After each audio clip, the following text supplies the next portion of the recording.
어제 또 문재인 대통령이 국회에 요청한 게 있는데 특별감찰관을 추천해달라고 요청을 했습니다. 박상민 박사, 이것은 특별감찰관이라는 거는 박 전 대통령이 만들어 놓은 거거든요. 친인척 비위를 감시해달라고. 네. 지금은 공석이고, 예. 공석이고 박근혜 정부 때도 저것을 당시에 공수처, 고위공직자 비수사처 공수처를 안 하고 그 대신에 대통령 주변에 있는 친인척을 관리하기 위해서 특별감찰관 제도를 박근혜 전 대통령이 만들었습니다. 지금 제대로 남아 있는 것이죠. 법으로. 그러니까 지금 당장은 빨리 채워야 할 상황이고, 뭐 그런 측면에서 문재인 대통령이 국회 추천을 받아야 되니까 국회 추천해달라 이렇게 얘기를 한 것 같은데, 앞으로 아마 검찰 개혁과 같이 맞물려서 언제까지 갈지는 모르겠습니다만 지금은 그 친인척 비위 감찰이라고 하는 기능을 문재인 대통령도 수행할 수밖에 없지 않습니까? 그래서 국회에 추천을 요청을 한 거죠. 예. 어쨌거나 친인척 비위에도 굉장히 신경을 쓸 수밖에 없고 중요하죠. 굉장히 중요한 문제인데 원래 가족 자체가 실향민이어서 친척이 많지는 않지만 그래도 본가가 있고 처가가 있는 거니까 감리 대상들은 있는 거예요. 감사 대상들. 그렇죠. 아까 박근혜 대통령이 만들었다고 그랬는데 사실 박근혜 대통령이 그 친인척 비리 감찰을 위한 기구가 필요하다고 해가지고 대통령 선거 때 공약을 했었죠. 공약을 했었는데 실제 지금 이 국회에서 통과돼가지고 가동되고 있는 것은 공약한 것에 비해서는 상당히 축소된 형태고 그리고 실제 또 그 가동이 됐을 때 제대로 가동만 했으면은 이 지경까지 안 왔죠. 그렇죠. 그런데 가동되는 것을 계속해서 박근혜 대통령 때는 자신의 공약에 따라서 만들어진 기구임에도 불구하고 굉장히 억제를 했고 그 결과 지금 공석 상태고 근데 여하튼 문재인 대통령 같은 경우에는 이것을 정상화시키자. 그래서 특별감찰관 같은 경우에는 국회에서 3명의 후보를 대통령에게 추천을 하면 대통령이 그중에서 1명을 임명하게 돼 있습니다. 그래서 국회에서 추천해 주지 않으면 대통령으로서는 임명할 방법조차 없게 이 절차가 돼 있습니다. 그러니까 국회에 후보를 빨리 추천해달라 이렇게 요청을 한 거죠. 감찰 대상을 보면은 일단 본가하고 처가하고 두 분 다 이남 삼녀의 둘째더라고요. 네, 이제 사실은 이제 문재인 대통령 입장에서는 친인척 관리가 굉장히 신경 쓰일 겁니다. 역대 어떤 정부나 국정 운영을 잘 하다가도 친인척 비리가 툭툭 터져 나와가지고 국정이 막 흔들리는 경우가 많았기 때문에 그런데요. 다행인 것은 지금 이제 문재인 그 대통령 같은 경우가 아버지 부모 자체가 실향민이어가지고 북에서 내려와 있기 때문에 친인척 자체가 많지가 않습니다. 그래서 이제 문재인 대통령의 형제 자매 정도라고 보이는데요. 이 형제 자매들을 보게 되면 이제 바깥으로 사회적으로 왕성하게 활동을 하면 사실상 뭐 여러 가지 인맥이 얽히다 보니까 그런 곳에서 사고가 나는데 다행인 것은 뭐 누나와 뭐 여동생 뭐 삼녀가 있는데 그 삼녀 같은 경우에는 전부 다 지금 주부입니다. 전부 다 주부. 예, 전부 다 주부입니다. 그래서 사회생활을 거의 하지 않고 있고요. 남동생이 지금 이제 그 선장으로 활동을 하고 있는데 남동생 같은 경우에는 문재인 대통령이 민정수석을 할 때부터 굉장히 단속을 많이 했다고 합니다. 그 이제 남동생 자체가 제익 씨라고 하는 이분이 그 선장으로 해가지고 해외로 이렇게 배를 타고 돌아다녔다고 합니다. 그래서 이제 이 문재인 그 대통령이 수석을 하다가 비서실장이 되니까 2007년도에 비서실장이 되니까 그 회사에서 이 문재익 씨를 신청도 하지 않았는데 해외에서 배 타는 것을 돌려가지고 본사 내근직으로 돌린 겁니다. 그러니까 아마도 회사에서는 그 문재인 비서실장의 뭔가를 조금 기대를 하고 했는지 모르겠지만 이렇게 돌리니까 바로 문재인 대통령이 전화를 해가지고 회사에서 어떤 의도로 그렇게 한지는 모르겠지만 네가 신청을 해가지고 다시 배를 타겠다고 해라.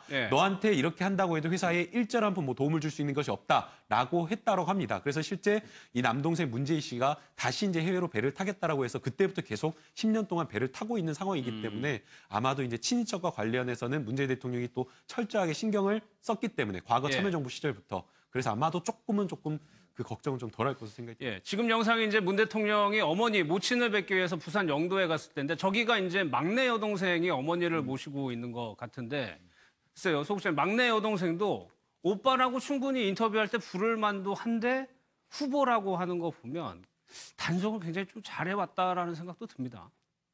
문재실 씨인데 이 후보라고 부른다는 것은 저는 그걸 보면서 물론 이제 단속을 잘해왔다라고 볼 수도 있지만 본인 스스로가 굉장히 지금 조심하고 있구나. 가족들 스스로가.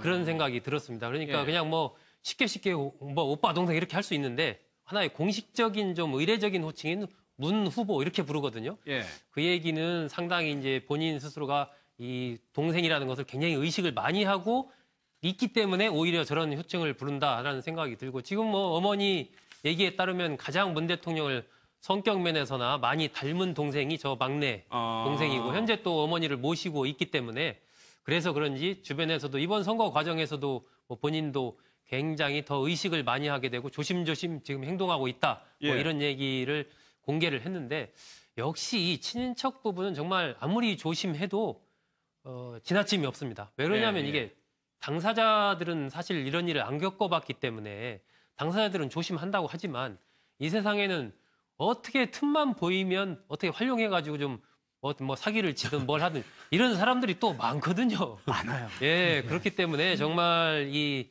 청와대 민정을 중심으로 한 이 친인척 관리는 각별하게 신경을 좀 써야 되고 예. 특히 최근에 보면은 이제 여러 가지로 이 김정숙 여사가 굉장히 활발한 모습을 많이 보여주고 있지 않습니까? 예. 문재인 대통령 쪽은 뭐 빤한 것 같아요. 근데 이제 김정숙 여사 쪽의 친인척들이라든지 이런 쪽에 대해서는 조금 더 각별한 여러 가지 그런 관심이 좀 필요하지 않나 싶습니다. 그럼 한번 처가 쪽을 한번 볼게요. 근데 처가 쪽도 이제 처남이 2명이 있는데 문재인 대통령이 전에 이미 모든 권력형 비리는 처남이 문제다라고 해가지고 주의를 단단히 줬다는 거예요. 네, 그렇죠. 그 사람도 매형에 대해서는 좀 서운하게 생각했죠. 재미도 없다고. 집에 와서 뭐 재미가 없다고. 그러니까 아주 엄격하게 집에 와서도 이제 처갓집에 가더라도 별 얘기를 하지 않고 지금 보시면은 매형이 청와대 들어갈 때 정치에 발딛지 말고 내일만 열심히 해라. 예. 이렇게 말하시니까 아무래도 처갓집 같은 경우는 또 좀 문재인 대통령 입장에서 좀 부담스러운 좀 그런 대목이거든요. 그러다 보니까는 일체 관여하지 못하도록 아마 사전에 단단히 입조심을 해놓은 것 같아요. 처갓집에 가더라도 뭐 이런저런 일반적인 얘기 외에는 나머지 얘기도 잘 안 하고 금방 올라오고 이렇게 하다 보니까 사람은 참 좋고 가족을 위해서는 참 좋은데 너무 재미가 없다 이렇게 말할 없다. 정도로 예. 이렇게 좀 여러 가지 말들을 많이 안 한 것 같습니다. 제가 볼 때는 글쎄요, 문재인 대통령의 성품을 잘 알면은 주변에서는 쉽게 접근하지 못할 것 같아요. 성품 자체가 워낙 올곧습니다. 살아온 삶 자체가. 예. 저는 그런 면에서 처갓집이 아니라 뭐 저기 친가 쪽에서도 문재인 대통령이 아마 상당히 엄중하게 탄소를 내린 거고. 그래서 앞서 문재인 씨 막내 여동생이 문 후보라고 얘기하잖아요. 예. 그 얘기는 뭐냐면은 이미 사적인 공간을 떼버린 거죠. 예. 그 개념 자체가 아마 그런 나름대로의 준비가 됐던 발언이라고 봅니다. 예. 그러니까 처남도 그 부분 알아요. 자기가 이제 매형 자랑을 좀 했더니 주변에서 부탁이 굉장히 많이 들어오더라. 사실 그렇거든요. 예. 아까 저 소국장님 말씀하신 대로 진짜 가만히 있어도 예. 흔드는 바람이 굉장히 세죠. 그러니까 친인척 관리는 굉장히 필요하다고 보고 일단 문재인 대통령이 원칙주의자고 공사구분이 투철한 것은 계속 그동안에도 확인돼 왔고 예. 그러다 보니까 아마 처남들이 보기에는 정말 재미없는 매형일 겁니다. 예. 그리고 과거에 이제 그 SNS상에 들었던 그 노래방 사진 뭐 노무현 전 대통령하고 문재인 전 대통령이 같이 간 거 아니냐 그랬는데 나중에 확인해 보니까 문재인 대통령이 아니었다. 예, 그리고 문재인 대통령은 사실 노래 부르는 것도 별로 즐기지가 않고 부인 김정숙 여사가 이제 워낙 성악가 출신이니까 그런 거는 좋아하시는 것 같은데 일단 주변 친척들이 봤을 때는 굉장히 좀 재미없고 어떤 그렇게 볼 수는 있다고 보고요. 오늘 수석 보좌관 회의에서 네. 또 중요한 안건이 있었지 않습니까? 대통령 공식 행사를 제외하고는 가족 식사 등 개인 그랬죠. 용도로 예. 사비를 처리 못한다. 예. 칫솔, 치약 이런 것도 다 이 청와대 특수활동비 이런 데 손대지 말고 우리 돈으로 쓰라. 예. 이게 오늘 첫 지금 수석 보좌관 회의에 안건으로 올라온 거거든요. 그런 걸로 봤을 때 저런 어떤 원칙주의자로서의 어떤 모습이 가족들에게 이런 자그마한 칫솔 하나 살 때, 치약 하나 살 때의 그것이 가족들에게 주는 영향도 크거든요. 특수활동비 얘기를 저희가 잠깐 빼먹었던 것 같은데 글쎄요. 문재인 대통령이 개인적으로 들어가는 거는 모두 월급에서 지불을 하겠다는 거죠. 그거는. 네, 당연한 것인데 그 당연한 것이 안 됐던 거예요. 안 됐습니다. 예. 감동입니다, 저는 그런 것들이. 그러니까 그게 특수활동비가 사실 엄청난 돈은 아닙니다만은 특수활동비라는 이름으로 박근혜 정부에서 그 돈이 어디로 새나가는지 우리가 봤잖아요. 국정원 특수활동비, 청와대 특수활동비 등등등 그 특수활동비는 국민들이 그 어려운 상황 속에서도 세금을 모아가지고 국가를 위해서 써달라고 했던 그 돈이 엉뚱한 데로 새나가는 겁니다. 예. 청와대도 이상한 무슨 의약품도 생기고 그런 것들을 이제는 끊겠다는 거거든요. 그러니까 예. 잘못된 과거 관행과 완전히 단절하겠다. 그래서 비정상을 다시 정상으로 돌리는 과정인데 얼마나 액수가 될지 모르겠습니다만 그마저도 저는 상당히 감동이었다. 많은 부분이 이전 정부와는 달라지고 있습니다. 예.